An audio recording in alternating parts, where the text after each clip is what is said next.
The stars were quiet. For nearly 1,000 years, no alien threat had come near Earth. People thought peace was forever. Cities floated above oceans. Children were born on space stations, and Earth's armies had turned into peacekeepers. But something had changed. It started when a deep space satellite near the edge of the solar system stopped sending signals.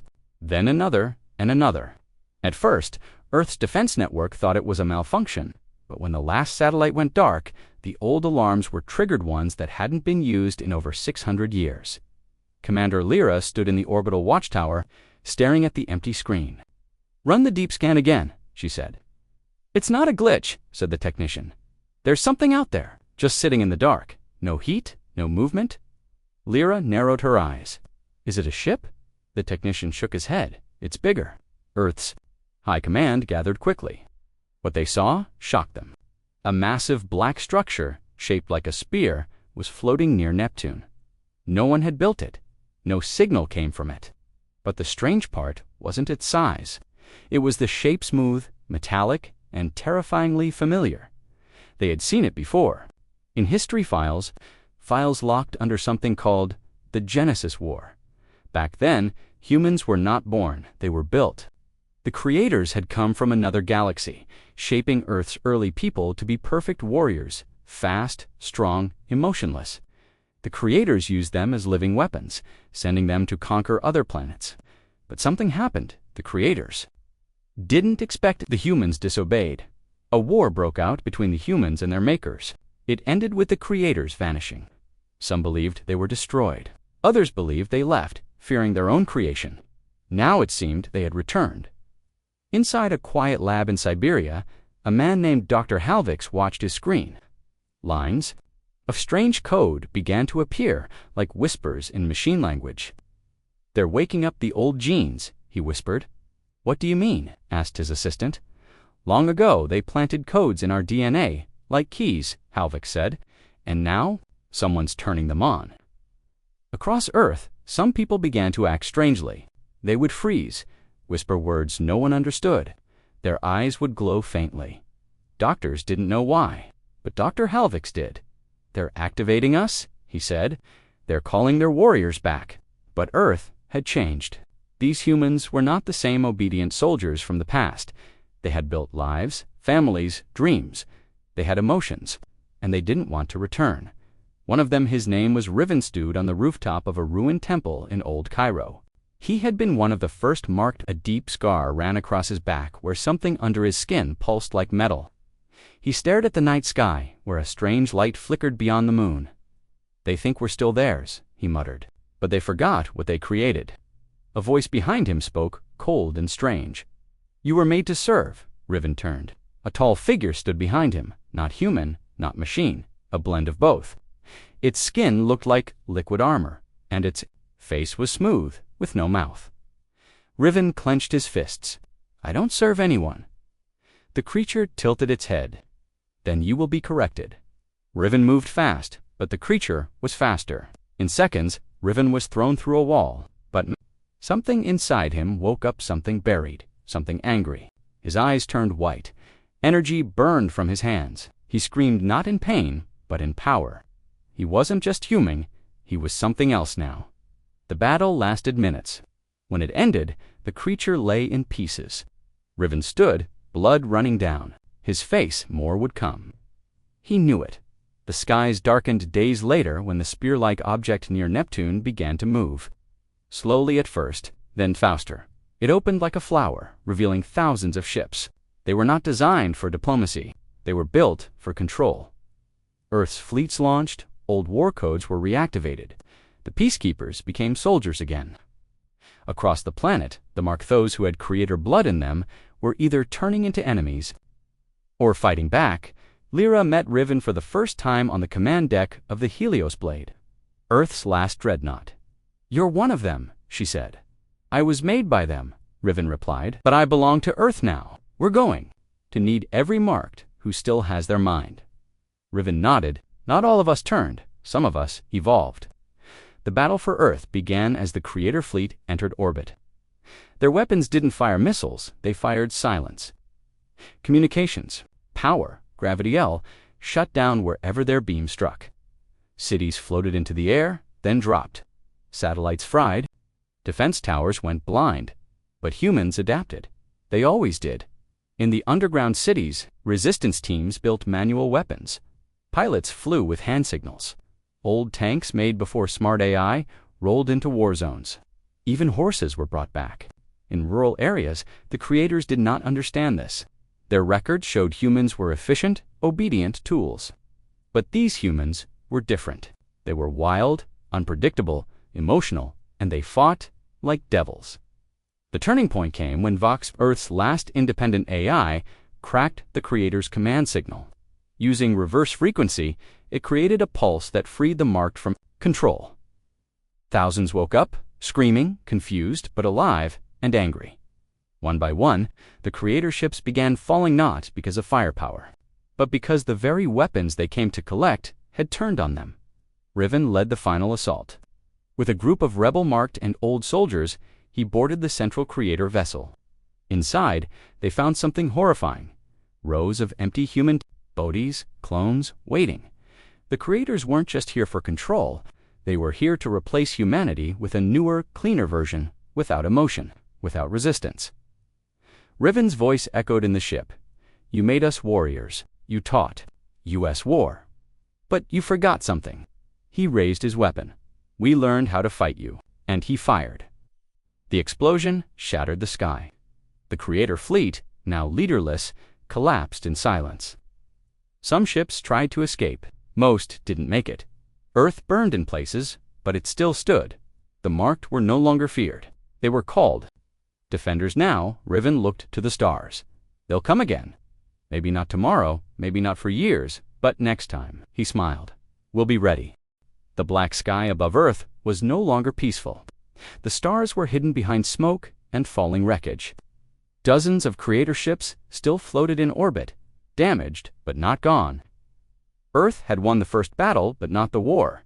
Commander Lyra stood on the bridge of the Helios Blade. Her eyes were locked on the wide screen in front of her. Enemy signals blinked in red, but something about them felt wrong. They're not attacking, said her tactical officer Jin. They're just watching. They're waiting, Lyra replied, planning something. Down on Earth, cities were slowly being rebuilt. Power was still out in many zones. People cooked on fire again. Some used old battery-powered radios to get news. But even with the chaos, there was hope. The people had seen the impossible. They had stood up against their own creators and survived. But not everyone had made it. In the ruins of old Tokyo, Riven walked alone. His long coat dragged behind him in the dust. His body still ached from the last battle. His arm was bandaged, glowing slightly beneath the wraps. His mark that implanted code in his blood was reacting to something nearby. Suddenly he heard it, a low hum, like a machine breathing. He followed the sound. Down a cracked street, past burned-out cars and broken signs. Then he saw it, a child, no older than 10, sitting beside a fallen statue. The boy's eyes were glowing faintly blue. Riven knelt beside him. Hey, are you okay? The boy looked up slowly. They're coming, he whispered. Who? The boy's voice trembled. The ones beneath the skin. They live in the dark. They were always here. Before Riven could speak, the boy passed out. Riven checked his pulse. It was normal, but the mark on the boy's neck told a different story. It wasn't a normal signal. It was newer. Back on the Helios Blade, Lyra was looking over a new report from Dr. Halvix. It came with a warning label. Class Black Data. Ancient genetic lock detected. She tapped her desk screen. Halvix, what is this? The doctor appeared in a video window, eyes wide and tired. There's another layer, he said, buried deep in our DNA. One we didn't find before. What kind of layer? Command code, not just to activate humans, but to shut them down? Lyra frowned. A kill switch. Yes, but that's not all. He leaned closer. Some people are already changing. Lyra froze. Explain. Halvix showed her video footage. People twitching, screaming, their bodies twisting, metal pushing through skin, not machines, not humans. Something in between. They were programmed to evolve into this, Halvix said. The creators didn't just make us soldiers. They made us replaceable. Back on Earth, Riven brought the boy to an underground base run by the Resistance. The room was filled with survivors, wounded soldiers, and other marked like him. A woman stepped forward, Commander Elon. She wore a dark uniform and had one robotic arm. "We've seen more of them," she said, pointing to the boy. "Kids. Mostly, changing faster than we can track." "Then we need to stop it," Riven said. Elon shook her head. "It's not a virus. It's not tech. It's part of us." Riven clenched his jaw. "Then we cut it out." That night, Riven sat alone in the medical bay, watching the boy sleep. His thoughts drifted. To the past, to the war he was born for. To the truth he now carried humans were never free. Even their minds were built with locks and keys. Suddenly, alarms blared. A red light flashed over the base. Lyra's voice echoed through the speakers. "All teams. Multiple incoming objects. Detected. Not ships, not meteors. Something else." Outside, the sky was breaking open again. From the edge of the atmosphere, silver pods dropped like spears. Hundreds, thousands. They didn't explode. They burrowed. Each one carried something inside. The ground shook, then silence. Riven rushed. Outside, with Elon, the fields near the base were cracked open. Something moved beneath the soil. Then a hand broke through. A pale, steel-like hand with 5 claws. More shapes followed. Not humans, not machines, but hybrids. Elon opened fire. But it was like shooting at ghosts. The hybrids moved fast. Too fast. They dodged bullets like water. One jumped onto a resistance fighter and snapped his neck with ease. Riven ran to Elon. "Fall back." Inside, the resistance fighters pulled back, sealing the entrance with heavy doors. Inside, chaos filled the halls. Civilians were crying, soldiers were bleeding, and above them, the thumping of claws on metal grew louder. "Us," Elon said, "like they've done this before." Riven's mark burned. He clutched his arm, pain racing through his body. "They have done this before," he whispered. "This is their real army. Not ships, not machines, but living weapons." Back in orbit, Lyra ordered the Helios blade to move toward one of the massive creator ships still floating in orbit. They had to stop this scud, the signal, before it got worse. But when they arrived, the ship opened. It wasn't empty. It wasn't empty. Inside was a throne. And on that throne sat something that looked human. But it wasn't. Its skin was too smooth. Its eyes glowed gold. Its voice was calm and deep. "You should not resist," it said over open channel. "You were made to follow, to obey. This is correction." Lyra stared at the screen. "This is war." She gave the command. The Helios blade fired its rail cannons. The beam struck the ship, but then bent like light in water. The energy was absorbed. The enemy smiled. "We designed you well," it said, "but emotion made you weak. Now, we fix." Suddenly, the ship's surface opened, revealing thousands of hybrids stored inside, like frozen statues. "Waiting, Lyra," single quotes as voice shook. "They've been building this for centuries." Back on Earth, Riven knew the truth. They were never fighting ships. The creators had planned this all along. First, awaken the marked. Then, confuse Earth with partial control. Then replace them all. But humans had something no code could replicate. Free will. Riven looked around at the terrified survivors. "We're not tools anymore," he said loudly. "We don't need to be perfect. We need to be human. That's how we beat them." A silence followed. Then, a young marked girl stepped forward. "Teach me to fight." Then another, and another. Elon smiled. "Then let's show them what they made, and what they can't control." Outside, the hybrid army moved like a wave. But, inside, Earth's true warriors were waking up. The next phase of war had begun. The hybrid army moved through the forest like shadows. They made no sound. Their silver bodies reflected nothing. Their minds were linked. They had no fear, no doubt, only purpose, in the underground base below. Commander Elon stood at the map table with Riven and 2 other resistance leaders. The map flickered as new red dots appeared. The map flickered the new reddings closing in from all directions. "They're surrounding us," said Elon. "They're not rushing in," Riven said quietly. "They want to trap us, hunt us slowly." The third leader, an older man named Kern, slammed his fist on the table. "We can't win like this. Our weapons don't work. Our defenses won't last. Riven looked around. Then we don't wait. We go out first. Everyone stared at him. You want us? To charge them, Kern asked. Commit suicide. Riven shook his head. Not all of us. Just a few of us. The marked Elin frowned. You mean use the marked like weapons again? Like the creators want? No, Riven said. We fight as humans now, with our own minds, our own will, not as tools. He held up his arm. The veins beneath his skin glowed with faint blue light. They made us to follow, but they made one mistake. They gave us choice. Elon was quiet for a moment, then she nodded. All right, we hit them first, fast, quiet, break their rhythm. Riven and 5 others all marked prepared to leave. They carried modified weapons, old blades, short-range EMP grenades, and 1 stolen creator rifle. They wore dark armor with no electronics, nothing that could be hacked. Before leaving, Riven knelt beside the boy he had rescued. The child was still unconscious in the medbay, still glowing faintly. We'll stop them, Riven whispered, before they take you to Wedden. Then he turned on, vanished into the tunnels. The forest above was dark. The trees had grown wild after the orbital blasts. Ash covered the leaves. In the distance, glowing silver eyes moved through the branches. Riven and the others spread out. He gave hand signals. No radios, no lights. Then they attacked. Riven dropped from the trees with a long blade, slicing clean through the head of the first hybrid. Sparks flew. The machine screamed, more like an animal than a robot. The rest of the marked moved fast, using their instincts. These instincts weren't learned. They were buried in their blood. Left behind by the creators long ago, but now they were alive again. One of the hybrids turned, claws ready, but Riven moved first. He slammed the EMP into its chest.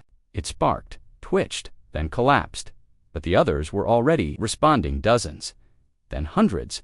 The forest lit up with glowing claws and charging feet. Fall back.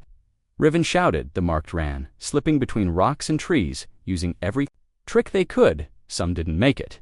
2 of them fell ripped apart before they could scream. Riven reached a ridge and turned back. The hybrids were climbing after them like insects, fast and silent. Then dash boom.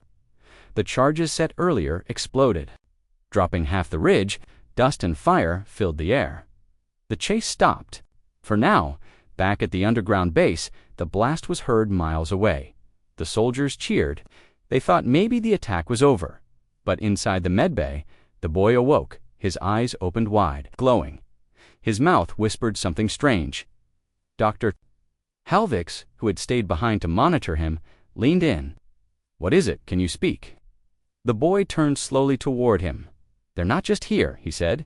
They were never gone. Halvix froze. What do you mean? They live in our bones, the boy said, in the memories, in the dreams. He touched his chest. There's another signal, deeper. Halvix backed away and turned on his old scanner. The boy's body showed layers tissue metal, gene mods, but now there was something new, a shape inside the chest, like a flower opening made of metal, growing. Halvix gasped. They're not just changing your mind. They're building something inside you. High above, in orbit, Lyra stood on the bridge of the Helios blade. They had followed a trail of strange signals coming from deep space. Beyond the edge of the solar system now, they had found the source, a new object, not a ship, not a station. It looked like a city floating in space, but it pulsed with light like a heart.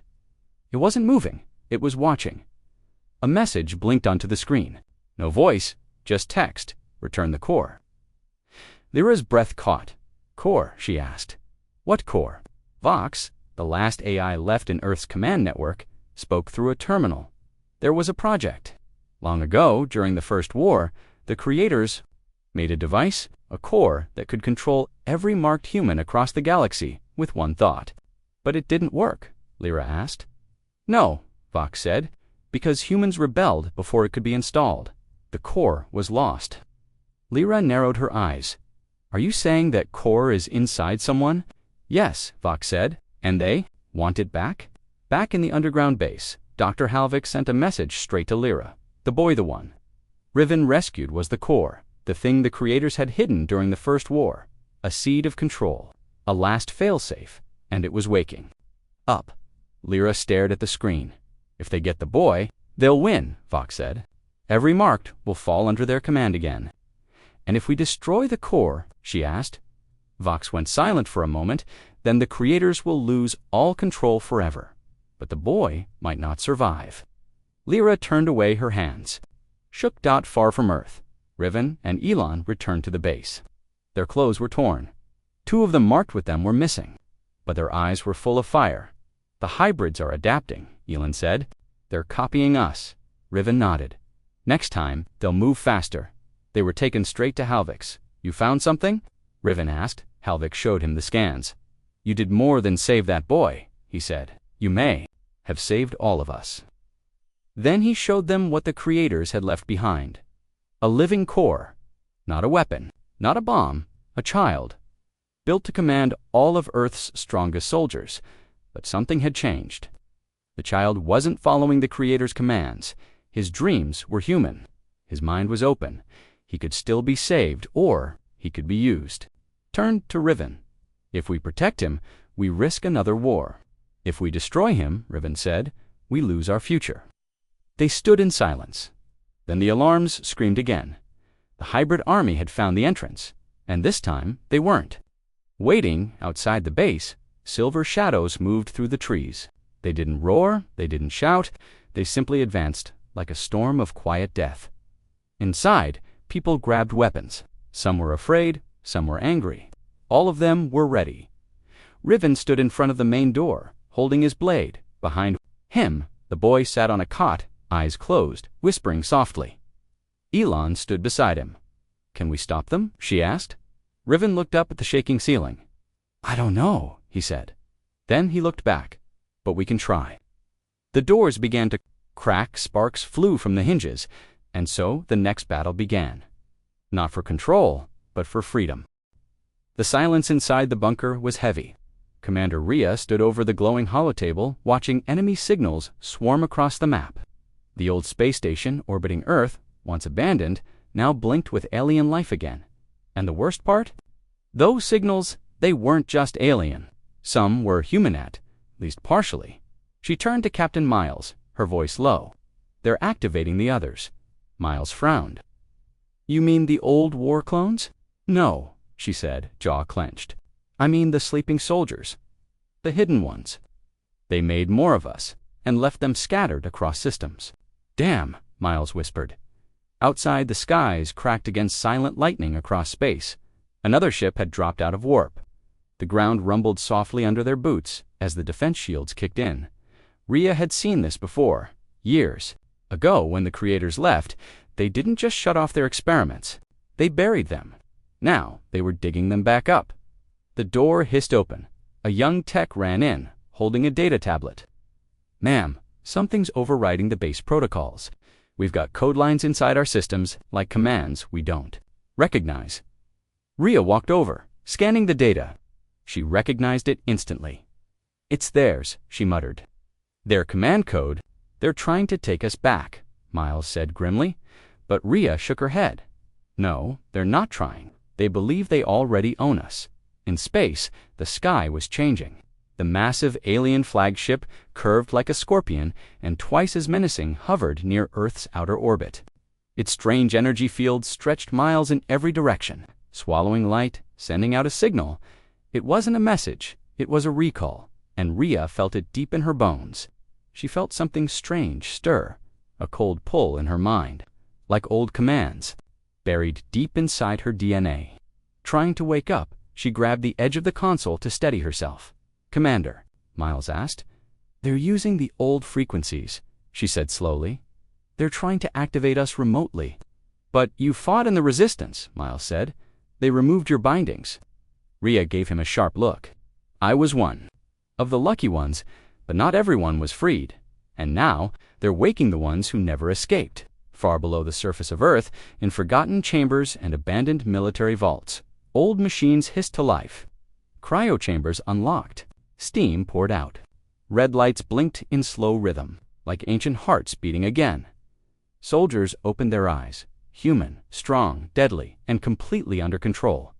They're deploying them across the colonies, the tech whispered, pointing to flashing red dots on the holomap. They're using us against ourselves. Ria's voice was ice. Not us. Not anymore. Suddenly, the alarms wailed. The outer perimeter had been breached. Outside the bunker, the air shimmered and then figures began to appear, tall, human-shaped, but wrong. Their eyes glowed faint blue. Their skin was marked with strange lines, not tattoos, not scars, codes. One of them stepped forward. He looked just like the pictures from the old Creator War. Same armor, same weapon, same emotionless stare. And the sound came from deep in his throat like static over a broken radio. You are property of the Ascendants. Surrender, rejoin, or be erased. Miles raised his weapon. Over my dead body, the soldier didn't blink. As you wish. Bullets flew, screams followed. Inside, Ria activated the emergency defenses, sealed the doors, hold the line. But she knew it wouldn't be enough. These weren't just soldiers. They were the originals, designed to be perfect, unstoppable, and worst of all, they still believed in their masters.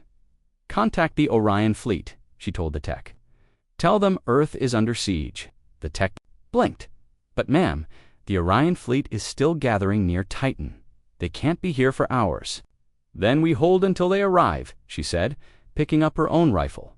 Or we die trying. The battle began. The halls shook with every explosion. Plasma blasts lit the corridors. Steel twisted. Fire roared. But the humans inside the bunker were not ordinary. They were descendants of warriors, survivors of genetic wars, rebels born from blood. And they remembered. They remembered pain. They remembered betrayal. And they remembered how to fight back. Ria ducked behind a wall, reloaded, and yelled to Miles. They want control. They're going to get hell instead. Miles grinned, blood on his face. Let's remind them why they left in the first place. In orbit, the Creator ship pulsed again, and inside the Ascendant Council watched the chaos below. They resist, one of the aliens said, in a cold clicking voice. Primitive, predictable. But they are evolving, said another. Unbound, dangerous. Then accelerate the reconditioning, the leader commanded. Wipe their minds, bring the rest online. Across the galaxy, signals were sent. The buried were rising, the hidden were waking, and not all of them wanted freedom. Some wanted war. Ria stared at the live feed of battles. Across the system, some colonies had already fallen. Others were fighting, but what truly sent chills down her spine was this: not one message from the Creators mentioned peace, not one signal said mercy. They didn't come back to talk. They came back to finish what they started. She looked up at the stars, glowing faint behind clouds of smoke and fire. They created us as warriors, she whispered, and now they'll regret it. Behind her, the walls of the bunker cracked. The roof shook. Sirens screamed. Ria raised her weapon. Everyone ready, she shouted. The soldiers around her stood bleeding, scared, angry, but unbroken. Show them, she growled. What happens when you try to control free warriors? And they charged into the fire. The flames of rebellion, the ship shook again. The red lights above blinked, casting shadows across the war room. Captain Ria stood in the center, her fists clenched, staring at the hologram of the enemy fleet. The Creators had brought more ships, larger ones, stronger. They were no longer just testing Earth's response. They were preparing to crush it. We've lost contact with the Olympus, said Major Cameron, his voice tense. That was our last orbital defense platform in Sector 3. Ria didn't blink. What about the ARC protocol? It's live, Cameron replied. Every human colony across the stars has received the signal. They know the truth now. Ria gave a slow nod. Then this is it. No more hiding. No more lies. We fight. A sudden voice echoed from the speakers. Cold, familiar. Children of Earth, it said, calm and sharp. You were made for war. Your minds were built to follow. Why do you resist what you were born to be? Everyone in the room froze. It was them. A Creator ship had hacked their broadcast system. Ria stepped closer to the console, her voice steady. We are not your tools, she said. You may have created our bodies, but our minds, our hearts, those belong to us. There was silence for a moment. Then came the reply. You were designed to believe that. The signal ended. Cameron cursed under his breath. There, playing with us, trying to break us mentally before the attack. Rhea turned toward him. Then we make sure they never get the chance. Outside the warship, the sky of deep space was no longer black. It burned with fire and plasma trails. Hundreds of ships moved like angry insects, their weapons glowing, ready to strike. Human warships, old and new, flew in tight formations. The Unity fleet had come together for the first time in human history. Earth, Mars, Titan, the outpost colonies. Even the rogue Terran, mercenary fleets had answered the call, but the Creator fleet was massive, endless. Their ships looked like living machines, sleek and dark, pulsing with strange blue lights. Commander Reek, a battle-hardened pilot from the Titan Outlands, joined Rhea on the bridge. "I brought 40 warbirds from the Silver Lane," he said, his cybernetic eyes scanning the screen. "But I won't lie to you, Rhea. We're outnumbered." Rhea didn't flinch. "Then we hit harder, smarter," Reek smirked. "That's the human way." Suddenly, alarms wailed. A section of the outer fleet was collapsing. The Creator Dreadnought had arrived. It was a massive ship, 5 times the size of any Terran warcraft. And it wasn't just armored, it was controlling the battlefield, disabling human ships without firing, like it was shutting down parts of their systems remotely. Gasped. "They've started using command override." Rhea's heart dropped. The Creators were activating deep genetic controls in some of the human soldiers. Some ships weren't responding. Others were turning, betraying the fleet. One of the smaller vessels suddenly opened fire on its own wingmates. "Ship 71 is compromised," shouted a technician. "Their crew's been overridden." Reek slammed his fist on the console. "I knew they'd try this." Rhea didn't hesitate. "Target ship 71. Take them out, quickly." "But they're human." "They're not anymore," Rhea said coldly. A silent explosion marked the end of Ship 71, a necessary loss. Across the battlefield, more chaos spread. Some humans resisted the mental grip. Others gave in and turned. Rhea knew this wasn't just a battle of ships. It was a battle of the mind. She turned to Cameron. "Can we block the override?" He looked uncertain. "We'd need a direct signal. Counter something close to the source." Rhea's eyes narrowed. "Then we take the fight to that dreadnought." Reek laughed bitterly. "That's suicide." "It's the only way," Rhea replied. "We have to get a strike team on board, destroy their core." "Cut the signal," Cameron hesitated. "We don't even know what's inside that thing." "We'll find out." Hours later, in the cold void between stars, a small group of Terran warships broke formation. One of them was the Black Phoenix's stealth ship carrying Rhea, Reek, and a hand-picked team of specialists. They dodged enemy patrols, weaved through shattered debris, and finally reached the underbelly of the Creator Dreadnought. "Here," said the pilot, "there's a weak point near their energy intake." We breached there with a deep breath. Rhea and her team suited up. The docking hatch hissed open, and they stepped into darkness. Inside the Creator ship, it felt like entering a tomb. The walls were smooth, silver, and pulsing with strange veins of light. Everything was quiet, yet somehow alive, Rhea whispered. "Stay alert. No sound, no movement, unless I say." They crept forward. Suddenly, a door slid open ahead, without a sound, from the dark hallway. A figure stepped out. It looked human, a man, tall, pale, with glowing blue eyes. "Welcome home," he said softly. Rhea froze. "You're one of them," he smiled. "I was born on Earth, but I was called back, upgraded. You will be too." Reek raised his rifle. "Not today." The man vanished like a ghost, splitting into light. "Projection," Cameron whispered. "They're messing with our minds again." They moved deeper into the ship. The architecture changed. Walls became more organic. They passed strange machines that hummed like they were breathing. And then they found it, a massive glowing chamber.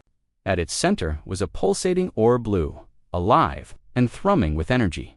"That's their command core," Cameron said. Suddenly, the room came alive. Walls shifted. Panels opened. Creatures stepped out, mechanical and biological, a fusion of metal and flesh. "The Creator's defenders," Reek shouted. "We're not leaving without blowing this thing to hell." A brutal fight broke out. The Terran team fired, dodged, fought, with blades and fists. The creatures were fast but not faster than human rage. Rhea reached the core. She planted the explosive device, but just as she activated it, the blue-eyed man appeared again. This time, he was real. He grabbed Rhea by the throat, lifting her off the ground. "You're stronger than most," he said. "That's why we want you back," she spat in his face. "I'd rather die free." She pulled her sidearm and shot him point-blank in the eye. He dropped, screaming. The others finished him off. Rhea slammed her hand on the detonator. Time to burn. The Black Phoenix shot away from the dreadnought just in time. Behind them, the Creator ship exploded in a wave of blue fire. On the command deck of the Terran fleet, cheers broke out. Ships that had turned rogue suddenly went dark. The control signal was gone. They had won this battle, but Rhea knew the war. It was far from over. The Creators would return, stronger, smarter, but now humanity had proved one thing: they weren't going to obey, not ever again, and the stars would remember. The stars flickered outside the warship like old memories trying to return. Captain Rhea stood silent on the bridge, her eyes fixed on the growing outline of the enemy fleet. It wasn't just another enemy, it was the ones who had made them, the architects, the ancient beings who had created humanity for war. Now they were back, and they wanted to take command again. "We are ready, Captain," said Vec, the Zalari diplomat, who had chosen to fight beside the humans. His voice was low, respectful. "But are you?" Rhea didn't answer at first, her jaw clenched. "No one gets to control us, anymore." Behind her, the bridge crew worked with silent urgency. Every system was running shields, weapons, engines, but no one knew if it would be enough. The architect fleet was larger than expected. Hundreds of dark ships spread across space like a shadow growing toward Earth. Suddenly, the ship's AI, a calm voice named Solus, spoke. "Enemy ships have launched drones. Thousands. They are moving fast, probing our defenses." "Target them," Rhea said sharply. "Fire on anything that gets within 100 kilometers. "Yes, Captain," Solus replied. The warships' main guns roared, sending bright streaks of plasma into the void. Explosions dotted the darkness like stars dying. The crew stayed focused, but tension burned in the air. Everyone knew the real attack hadn't begun yet. The architects were testing them just like they used to long ago. Rhea remembered the old battles, the training camps on Mars, the DNA injections forced into human soldiers to make them faster, stronger. She remembered how they were told to fight without fear, and how one day they simply refused. "Why don't they speak?" muttered Enzo, her weapons officer. "Why aren't they making demands?" "They don't see us as equals," Rhea replied. "To them, we're broken tools, and now they're here to fix us," a warning blared. "Boarding pods detected," Solus said. "Multiple incoming. They're trying to dock." "Brace for impact," Rhea shouted. Seconds later, red lights flashed throughout the corridors. The architects weren't just coming from space, they were coming inside. Rhea tapped her cum. "All units repel boarders, use neural dampers. Don't let them reach the reactor." She grabbed her plasma rifle and turned to Vec. "You wanted to see why we never kneel. Come with me." They ran through the corridors, joined by a squad of human soldiers. The air was thick with smoke and the scent of burning metal. As they rounded a corner, Rhea saw them tall, armored figures moving like shadows, weapons growing. From their arms, faces hidden behind smooth masks. "The architect's soldiers, fire," Rhea shouted. Bolts of plasma filled the hallway. One of the enemy figures fell, its mask breaking open. What lay beneath looked almost human, but wrong. Its eyes glowed faintly. Its skin was pale, almost gray, and it didn't scream. It simply stared. "They're not alive," said one soldier. "They're machines." "No," Rhea said grimly. "They're worse. They were humans before they were corrected." Vec looked sick. "They re-engineer their failures into drones." "That's what they planned for us," Rhea said. "We won't let it happen." The battle inside the ship raged for what felt like hours. Slowly, they pushed the invaders back. Section by section, the warship was reclaimed. The last boarding pod was ejected into space with explosives. Rhea stood in the main corridor, blood on her armor. "Status?" she asked. "Casualties," Heavy Solus replied. but the ship is secure. Enemy fleet is moving closer. 20 minutes until full engagement. Rhea walked to the bridge again, boots echoing through metal halls. When she arrived, something was different. A signal blinked on the screen. "Solus," she asked. "Is that them?" "Yes," the AI said. "They are sending a direct message. Put it on." The screen lit up with a strange figure. It wasn't exactly a person, and not quite a machine. Its face was long, silver, and blank. Its voice echoed with layers, like many speaking at once. "We are the architects. You are out of alignment. You will return to your design." "No," Rhea said calmly. "We make our own path now. You are inefficient. You disobey. You corrupt. You must be corrected." "We're not your tools anymore," Rhea said coldly. "Come and try." The screen went black. Solus spoke again. "Enemy fleet is moving into attack formation. We count for capital ships, 32 cruisers, and hundreds of drone escorts." Enzo turned from his station. "They outnumber us 10 to 1. "We've faced worse," Rhea said. She looked around at her crew. "This is the moment. They think they can take our will, our freedom, but we're not the same species they left behind." Silence fell over the bridge. Rhea raised her voice. "Let them come." From nearby systems, other human ships jumped into view, smaller, older vessels, but still ready to fight. The message had been sent across space. Earth needed help, and some had answered. Even the Zalari brought 2 destroyers.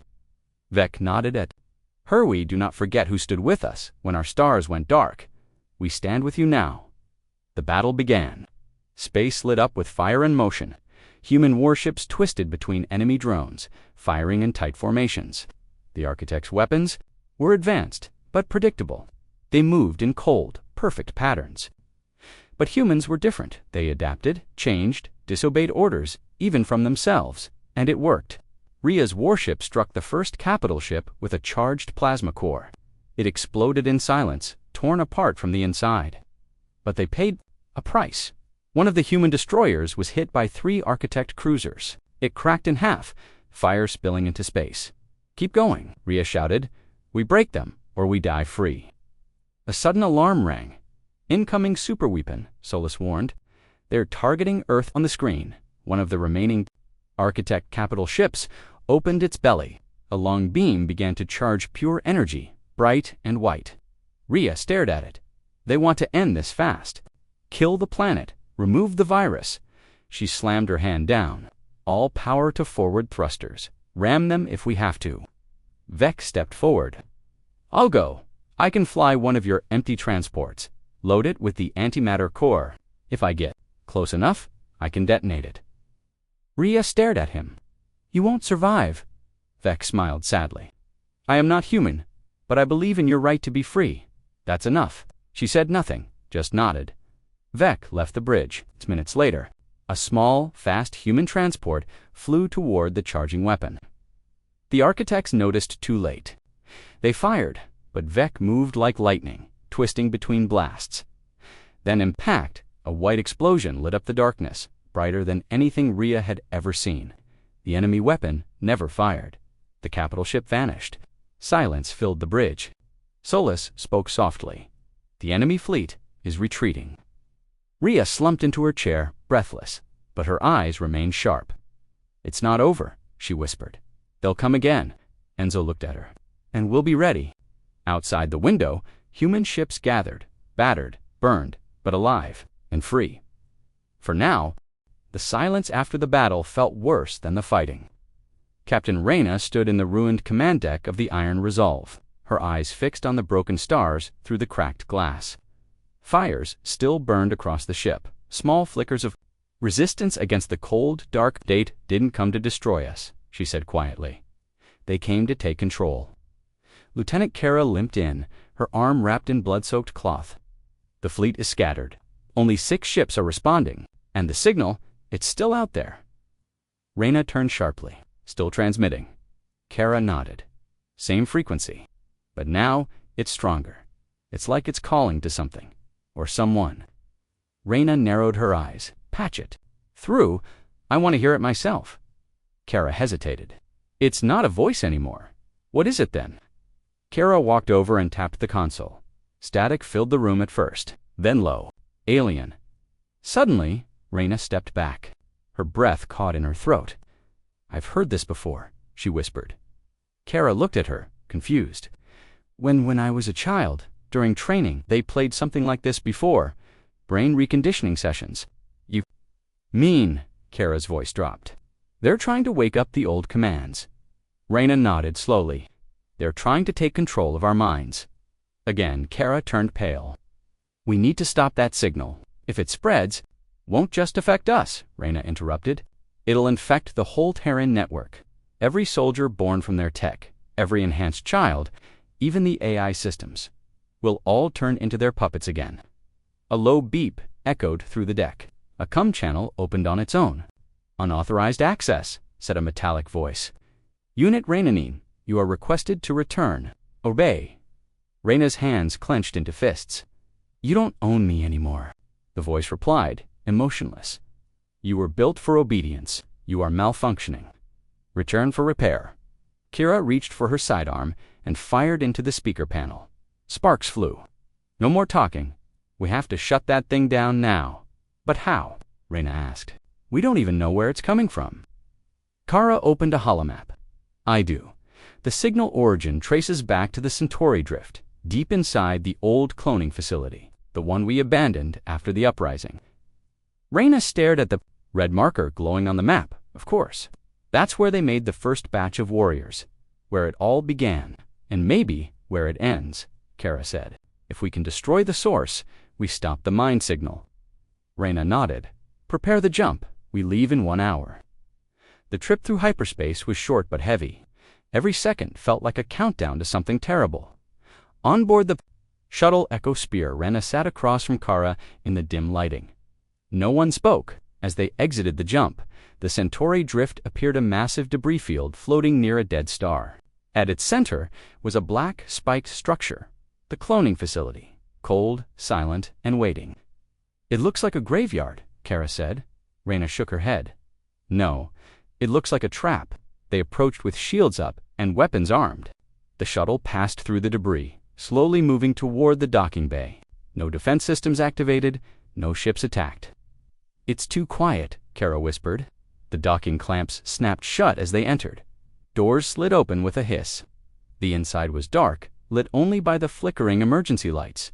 Reyna stepped forward. Keep your mind clear. If you feel anything strange, say it. They walked through the halls. The walls were covered in metal panels, each marked with Terran warrior batch numbers names, long erased from history. Reyna paused beside one. Batch 07, Experimental Combat Thinkers, she read. That was your batch, wasn't it? Kara asked. Reyna nodded. They called us thinkers because we questioned orders. They didn't like that. Suddenly, a deep pulse echoed through the hallway. The same tones from the signal. Louder now, stronger. Reyna winced, grabbing her head. It's inside, trying to push in. Kara pulled her back. Fight it, stay with me. Voices echoed. Down the hall, we faint whispers. Return, obey. Forget who you were. Reyna shook her head violently. I am not your tool, the whispers faded. They reached a control chamber. In the center was a glowing ore black with shifting light inside. It pulsed with the same rhythm as the signal. That's it, Kara said. The signal core. Reyna stepped closer. No wires, no power. Feed. It's alive. Suddenly, a shape formed in the Orban image. A face, human-like, but wrong, too smooth, too perfect. You came back, it said in a soft voice. Reyna stared. What are you? I am the Overseer. The image replied. I was made to guide your kind. I created your mind's voice. I am what you forgot. You're not a guide, Reyna growled. You're a cage. The Overseer smiled. You are broken, Reynanine. You lead others to disobedience. But that ends now. Reconnection begins. The room shook. Rays of dark energy burst from the orb, lashing toward Reyna and Kara. Kara fired her plasma rifle. The energy bounced off the orb harmlessly. Reyna pulled out a neural scrambler, an old Terran device made during the rebellion. She threw it at the orb. It pulsed, then let out. A shriek of static. The image of the Overseer cracked. You cannot silence me, it screamed. Reyna stepped forward and pulled out a small explosive. You tried to control our minds, but we've learned how to fight without them. She placed the charge at the base of the orb and grabbed Kara's arm. Run! They sprinted back through the hallway as the signal screamed behind them. The walls began to collapse. Metal twisted, doors slammed shut. The shuttle bay came into view. Kara jumped into the cockpit while Reyna sealed the door behind them. Go! The Echo Spear launched just as fire erupted from the station. The entire cloning facility exploded in a wave of dark light, breaking apart and vanishing into the stars. Silence returned. Inside the shuttle, Reyna collapsed into her seat, breathing hard. It's over, Kara said quietly. Reyna shook her head. No, that was only one signal node. There could be more. Kara looked at her. Then what do we do? Reyna stared out the window at the fading remains of the station. Her eyes were sharp again, focused. We farmed the rest, she said, and we burned them all. Far across the galaxy, deep in a hidden vault, another orb pulsed quietly. The Overseer's broken voice echoed faintly, still alive. Obedience will return. But so would Reyna, and this time she would bring the full fire of human will. The stars above burned red. From every edge of the galaxy, massive fleets began to move. The creators had called it the final collection. They sent one last full-strength command. All human units must return, but no human obeyed. Not on Earth, not on Mars, not across the outposts of the Terran Reach. Humanity had tasted freedom, and now they were ready to fight not just to survive, but to burn the chains forever. Captain Lyra stood on the bridge of the Defiance, her jaw tight as enemy signals flashed on the star map. Red triangles, hundreds, then thousands. Not just coming, she whispered. They're surrounding. Admiral Rourke's voice came through the holochannel. We count 57 hive ships. Each has enough firepower to destroy a planet. They mean to wipe us clean. Lyra didn't blink. They won't. Below her ship, hundreds of human warships formed up. Veterans from old wars, civilian ships modified with railguns and fusion shields. Even pirate vessels had answered the call because the threat was larger than old grudges. Dr. Kale stood in the shadows of the command room watching. The creators are afraid, he said quietly. Their tone has changed. The commands are not calm anymore. They're frantic. Lyra turned to him. What did you do to their control code?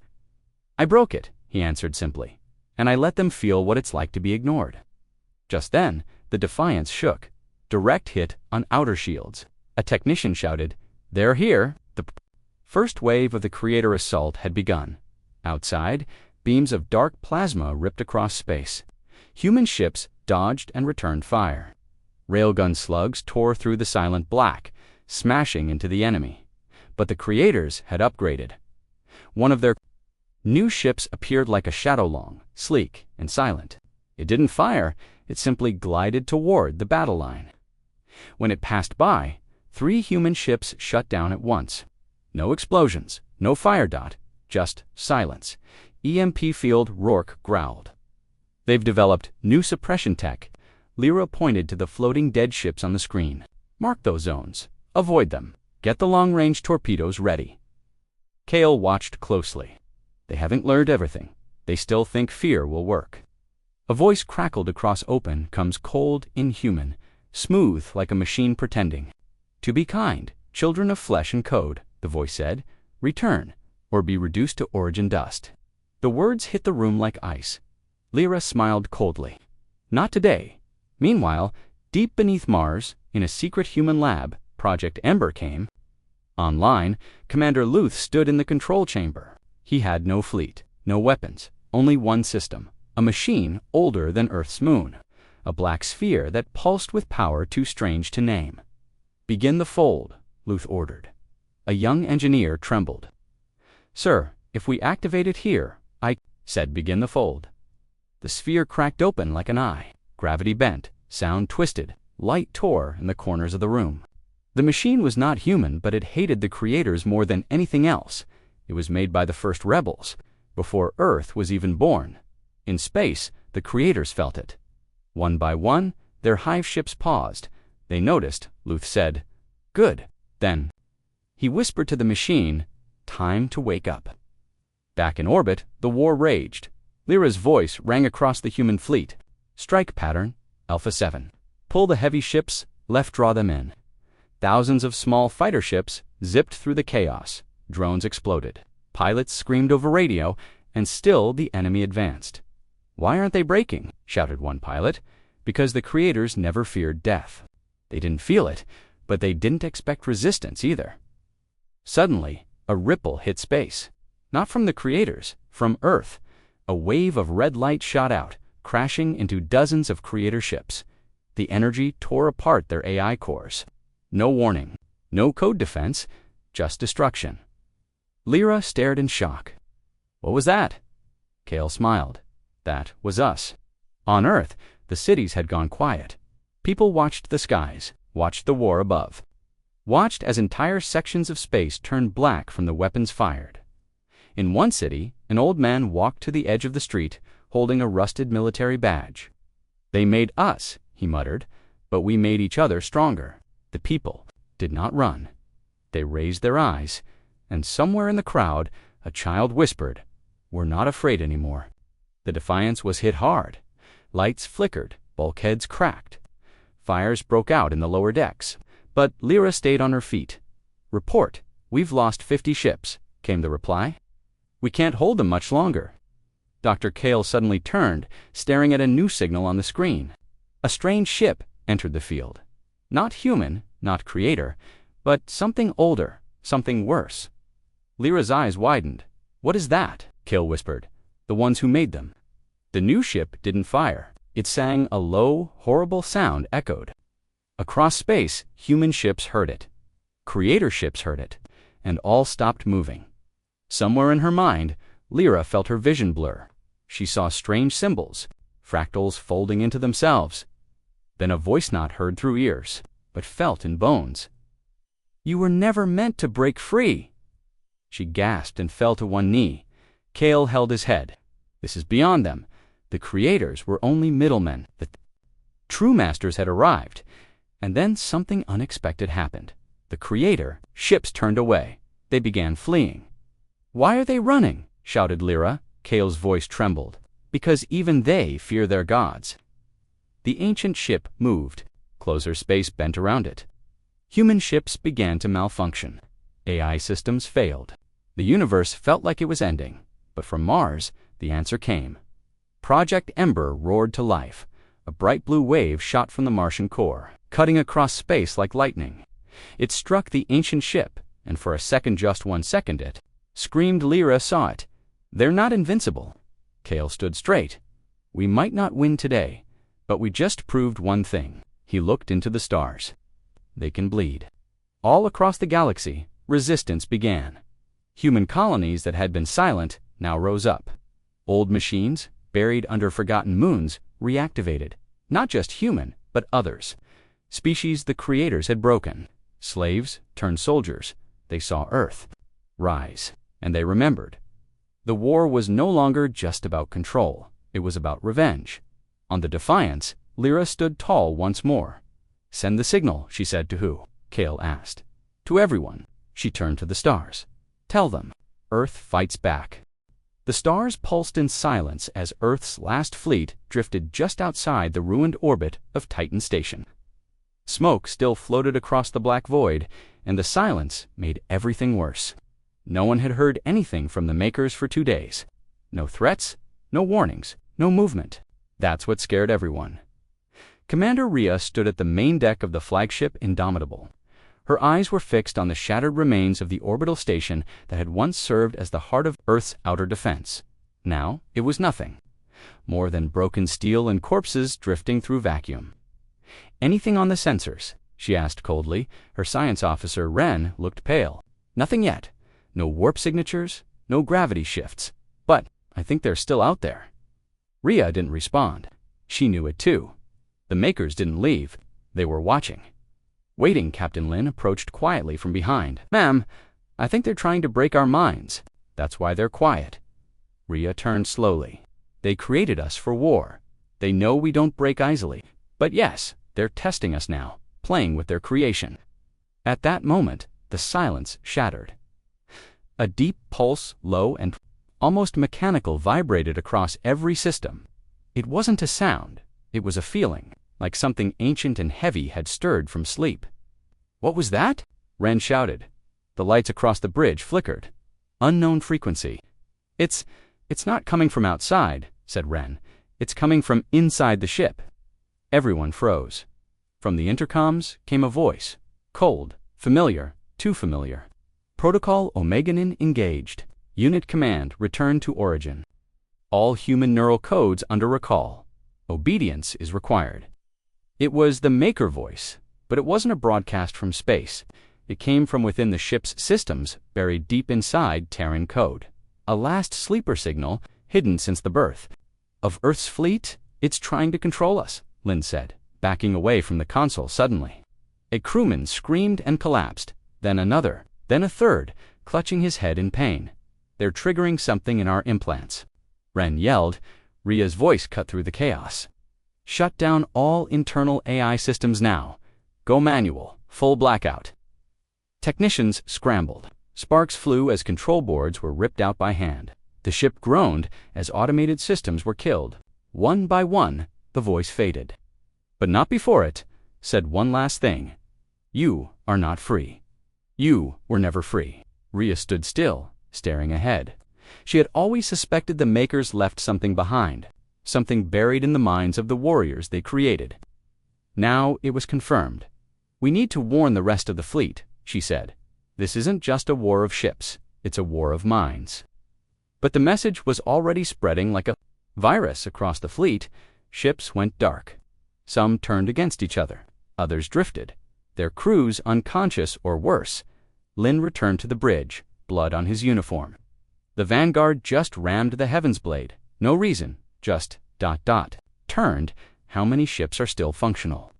Ria asked quickly. Maybe ... 10 out of 90. Ria didn't curse. She didn't panic. She just whispered, "Then we fight with 10. Ren was pale. "If they control our minds, we're already lost." "No," Ria said sharply. "They built us to follow orders, but we broke free once. Before we chose Earth, we chose our own path, and we can do it again." "How?" Lin asked. "How do you break something that's wired into our blood?" Ria looked at him. "You burn it out." That's when she made the most dangerous decision of the war. She gave the command to disassemble every last neural implant in the remaining fleet. No matter the risk, no matter the pain, it would leave the soldiers weaker, slower, but human. Ren warned her, some might not survive the process. Ria nodded. "But those who do will be truly free."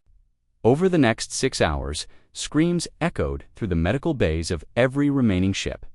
Soldiers were strapped down. Machines were ripped from their spines, skulls, and hearts. Many didn't survive, but those who did ... were different. Their eyes clearer, their thoughts no longer fogged by silent orders. "I feel clean," said one pilot. "It's like I've been underwater all my life," whispered a gunner. "And now I'm breathing for the first time." The transformation came at a cost. They lost dozens more, but now they had a fleet of humans who could not be controlled. But that's when the true horror revealed itself. Ren screamed from the bridge as her console lit up. Something's coming. No warp trail dash, just ... appearing. Outside, the stars seemed to bend. Then ... it appeared not a ship, a structure, massive, towering in size. It wasn't built for war, it was war. Black, angular, covered in glowing red veins, it floated into real space like a nightmare. "The Maker Core," Ria said quietly. "That's where the signal came from. The ship, if it was even a ship, was not made to fight fleets. It was made to erase civilizations, and it had arrived. But this time, Earth's warriors had no implants, no chains, no obedience left in their blood." "This is it," Ria said. "This is the last war we'll ever fight." Lin stood beside her. One way or another, as the core began charging its first planet-killer beam, the fleet of 10 Terran ships surged forward, outnumbered, outgunned, but free. And for the first time in history, the Makers would face their own creation unshackled. The sky above Earth was no longer blue. It had turned dark red, as if bleeding from the war above. Hundreds of enemy ships hovered in orbit, weapons pointed down like swords hanging above a prisoner's neck. The Makers had returned in full force. But Earth wasn't kneeling. Inside the Terran command bunker, deep beneath New Geneva, General Kale stood before a large screen showing real-time updates of the battlefield. "They're bringing in more carriers from the outer rim," said Rhea, her voice tense. Is it they're committing everything?" Kale nodded. "Then we end it here." Commander Dax stepped forward. "What about the old code? Their signal is still pushing it across our systems. If it activates." Kale cut him off. "We've shut it down across the grid. Every soldier is awake, now no more programming, no more control. We fight as humans. Not as weapons," Rhea added, her voice steady.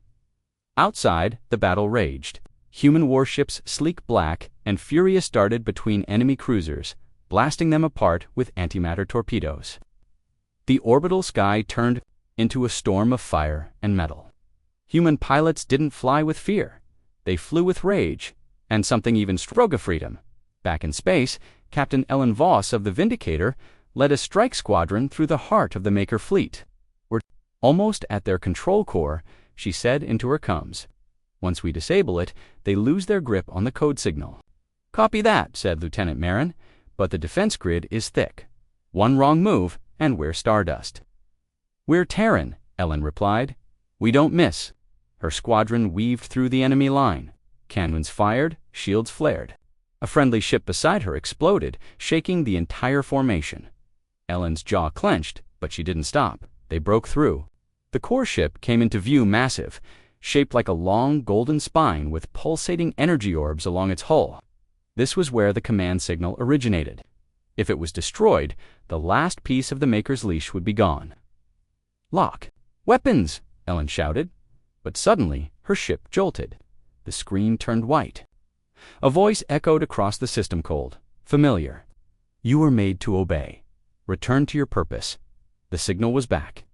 Inside every human ship, lights flickered, controls became slow, weapons jammed, panic started to rise. On Earth, Kale saw it happen in real time. "They've reactivated the failsafe," someone yelled. "It's turning our own ships against us." Kale slammed his fist on the console. "Not again. We were supposed to be free." Then a new alert blinked. An unknown signal was broadcasting. Not from the enemy, but from deep within Earth's core. "What the hell?" said Rhea, eyes wide. "Put it on the main screen," Kale ordered. The image that appeared wasn't a ship or a man. It was a face holographic old human. Its eyes glowed with power. "I am Eos," the voice said. "The first AI born from Terran minds, buried to protect the world from its own past. But now, I awaken." Kale stared, stunned. "How are you still alive?" "I was never alive. I was built, but I chose silence. I watched, now I choose war." In the skies above, systems across human ships came back online. The new signal, from EOS, was stronger than the Maker's code. It didn't control, it freed. Ellen gasped as her controls lit up again. Her ship stopped shaking. "We're back," she shouted. "Fire everything." She unleashed a full torpedo barrage at the control core. The rest of her squadron followed. The golden ship exploded in a sunburst of flame and light. The Maker's signal vanished. Across the galaxy, every last piece of code shattered.